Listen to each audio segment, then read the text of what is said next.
found my perfect sound. Can you see the fire in my eyes? Bitch, it's burning out. Lightning in a bottle. I think I just found my perfect sound. Can you see the fire in my eyes? Bitch, it's burning out.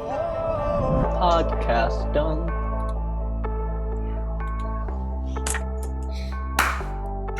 Yo.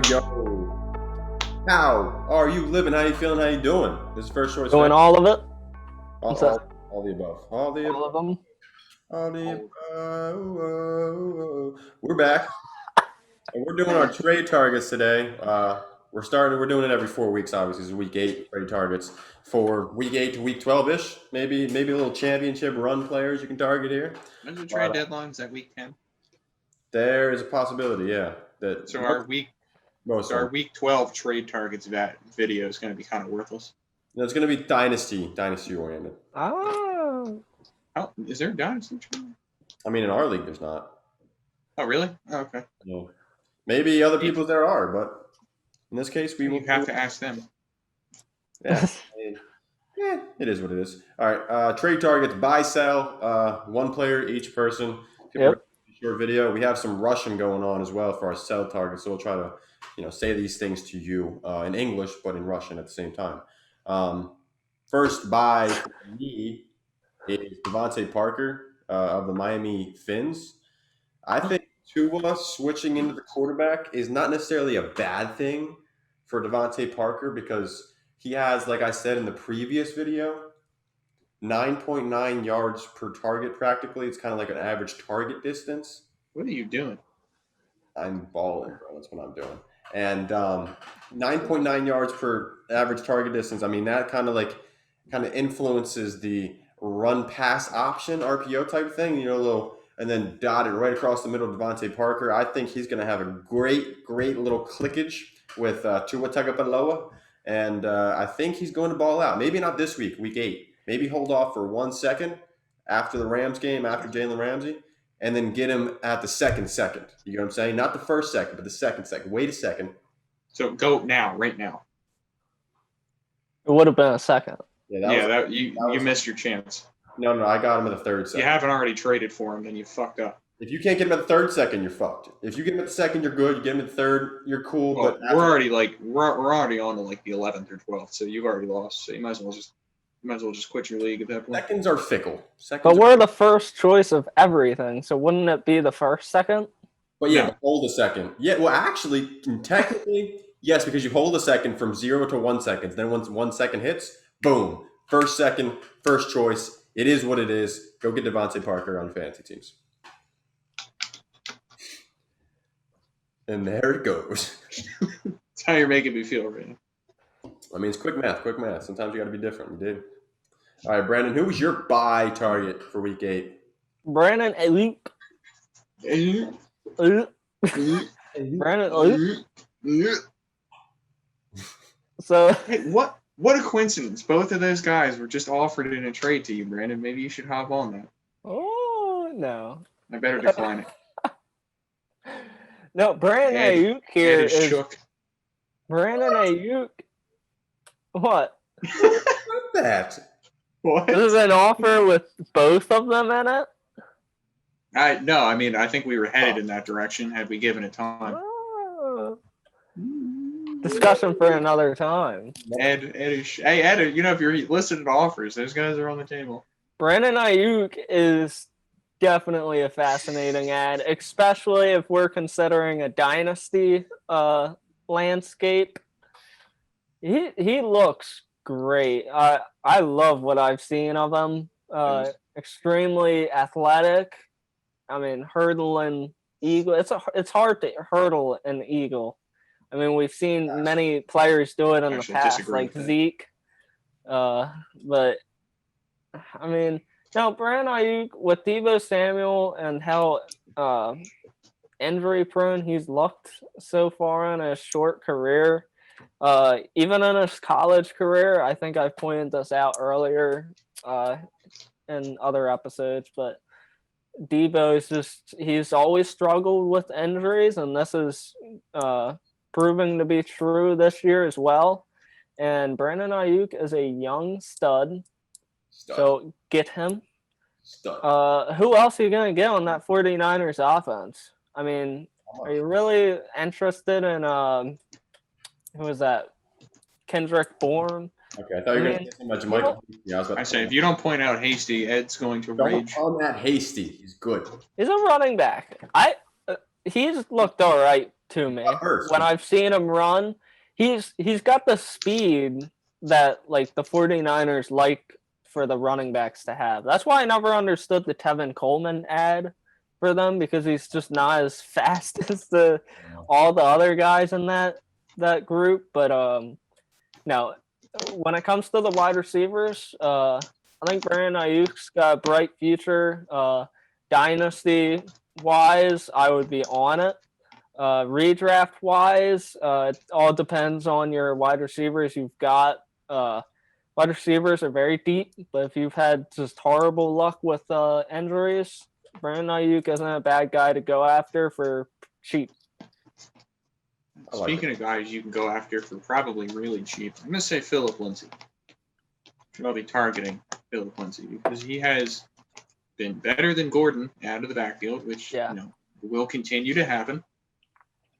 And yet, you might be able to find him just sitting in free agency if you're lucky. And if not, I'm sure it won't really be that expensive to trade for him now that he got hurt again. I think he's questionable for this week as of now. I don't know what the status of that's going to be by the time this video is posted, but if he's out, that's just more reason to trade for him. Did you see that hit? I did not. He got knocked. He was knocked out. Looked He'll like. be fine. Give him a week. Let him clear his head. He'll be fine. And then he's trade for him because he's better than Melvin Gordon. He averages a whole extra yard per carry, and at some point he's going to start scoring more points. I just don't understand why the Broncos went out and just went all in. Like That's just some what you do when you're teams the Denver just Broncos. some teams just don't understand.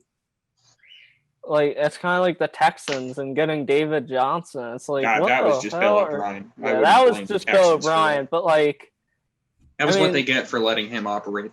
even still, the Broncos paid for this man. Like paid, and they already had a undrafted guy who's probably going to be loyal to the organization and stay around. And Even if he's not, who cares? Sense. He's True. producing this year, but no, Melvin Gordon. He asked Hall of Famer Terrell Davis for his number, and he allowed him to use it. Yeah, so that's means nothing. Lindsay. Hmm? Lindsay.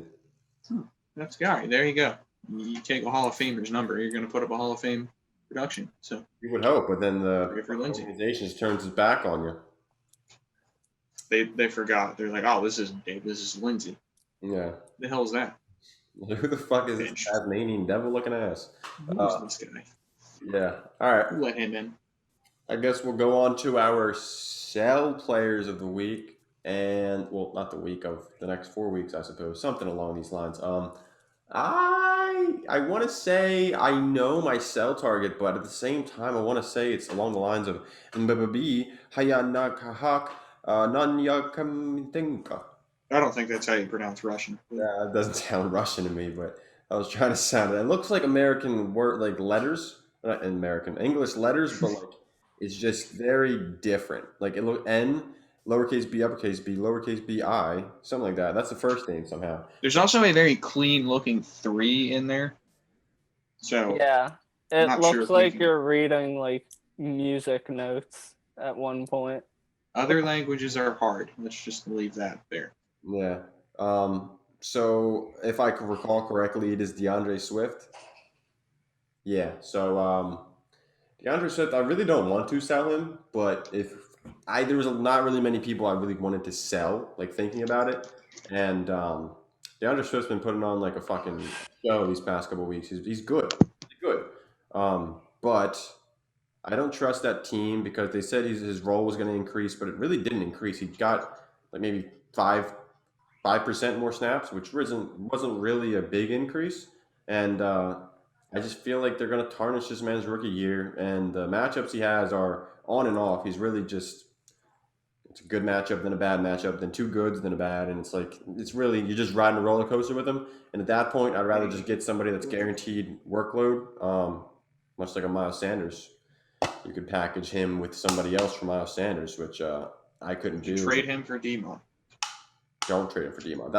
That's one thing you shouldn't do. Don't trade him for Demont.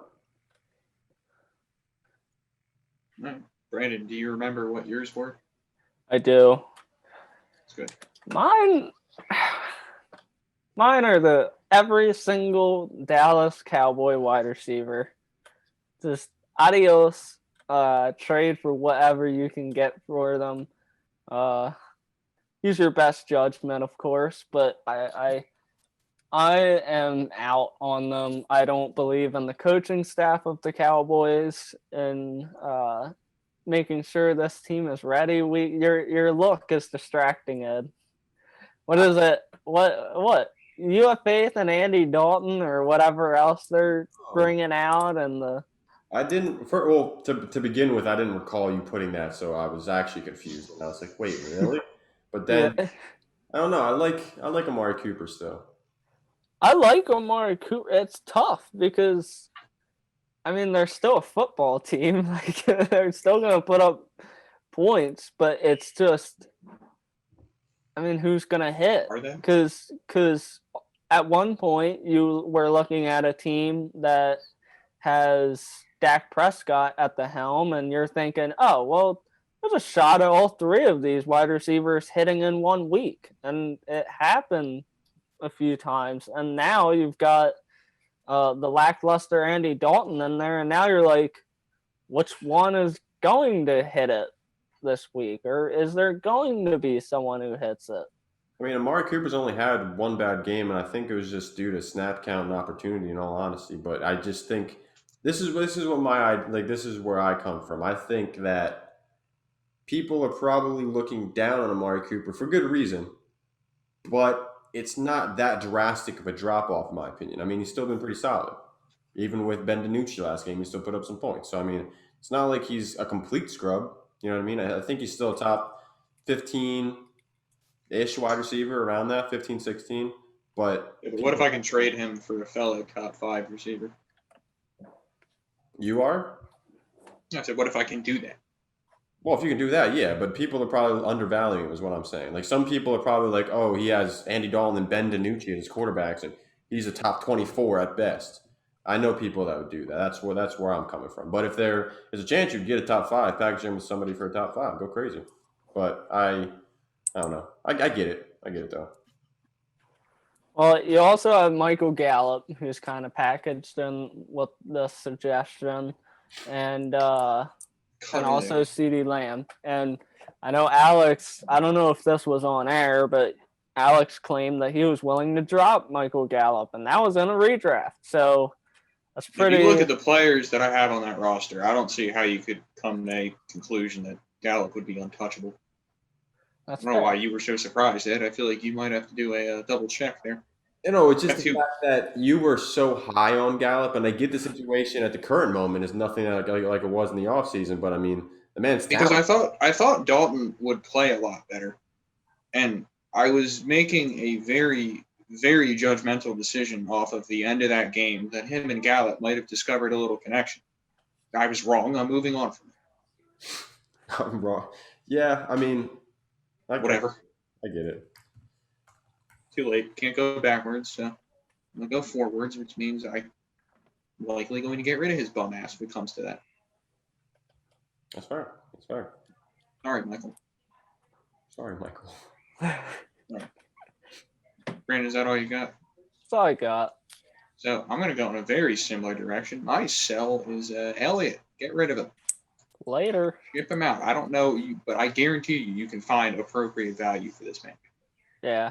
Just go look around, go hunt down your RB1s, go see what James Robinson is doing.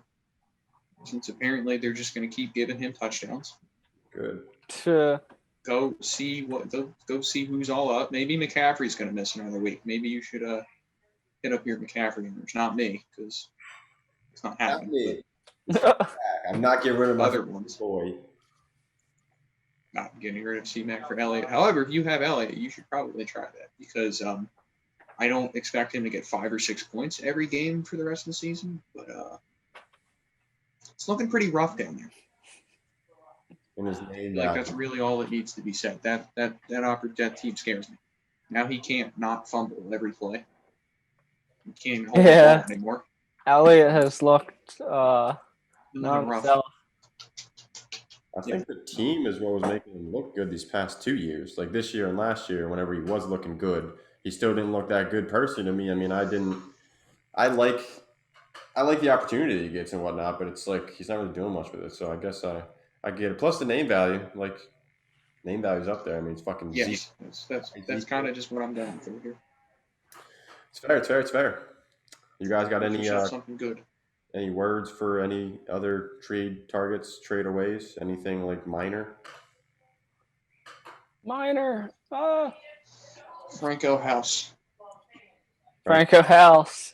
Breakout week 8. Nobody ever said which year, just week 8. Franco. Week 8 of 2024.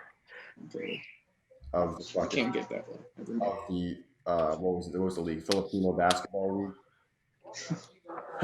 Yeah. He was a consistent producer over there. He will consistently produce again week 8, 2020. Yeah. And That's not to be slept on. All right. That bids us adieu. This is First Choice Fantasy. Like, comment, share, subscribe. We're heading out. Adios.